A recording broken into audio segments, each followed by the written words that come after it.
intéressant avec les dualités, c'est qu'on peut en connecter un très grand nombre.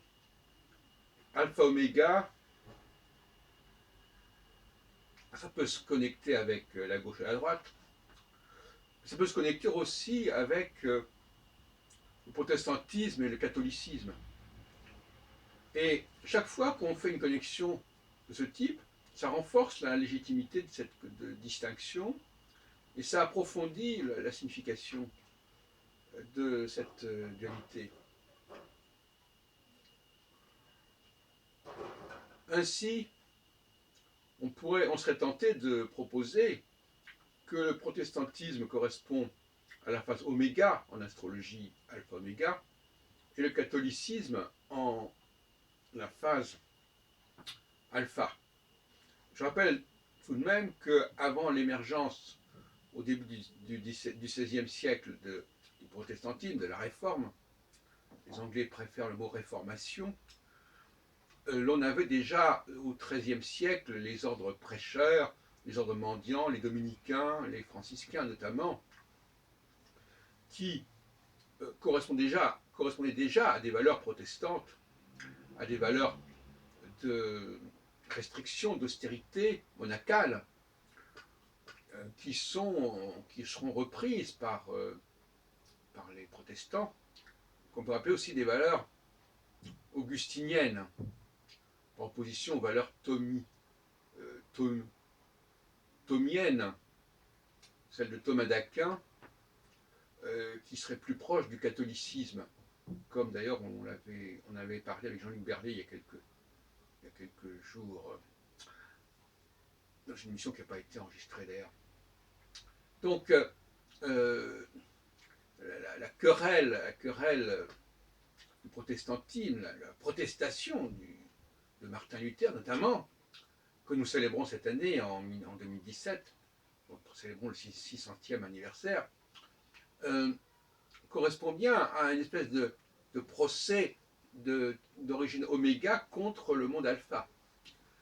contre les indulgences, contre un certain hédonisme, une certaine volonté de jouissance, qui reste la marque, non pas du christianisme, puisque le christianisme c'est à la fois le protestantisme et le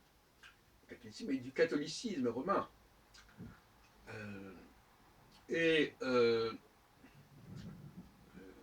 On connaît aussi les travaux de Max Weber à ce sujet, sur les rapports entre protestantisme et capitalisme, qui consiste justement dans l'idée notamment de capitalisme, c'est-à-dire de ne pas dépenser, d'économiser. Et ça correspond aussi au clivage actuel entre le Nord et le Sud, au niveau de l'Union européenne. Les pays du Nord, la Hollande, l'Allemagne, les pays scandinaves étant plus raisonnables, plus mesurés dans leurs dépenses et plus économes que les pays du Sud, dont la France semble bel et bien faire partie, au même titre que l'Espagne, l'Italie et voire même la Grèce. Donc, nous avons là une nouvelle dualité géographique, historique, les guerres de religion qui ont marqué notamment le XVIe siècle, avant le fameux édit de Nantes de 1598, sous le règne d'Henri IV. C'est l'expression de cette dualité, c'est l'expression de cette cyclicité, et nous la voyons encore à l'œuvre aujourd'hui avec un François Fillon qui défend, d'ailleurs Michel Rocard était lui-même un protestant, François Fillon est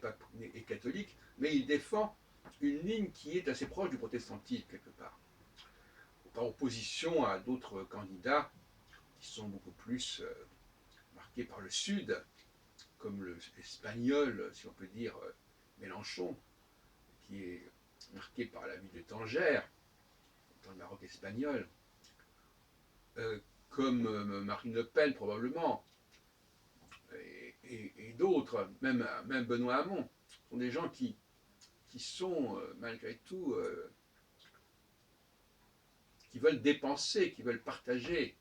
qui ne sont pas dans l'économie budgétaire, l'austérité quelque part protestante. Et les États-Unis sont aussi à majorité protestante, tout comme l'Allemagne, bien entendu. Russie, elle est de dominante orthodoxe, c'est encore un autre sujet. Mais ce que je voulais vous dire, c'est que on pouvait, quelque part, si on a besoin d'ancrer ces significations alpha-oméga dans un tissu culturel, dans un tissu historique, les relier effectivement à la dualité protestantisme-catholicisme.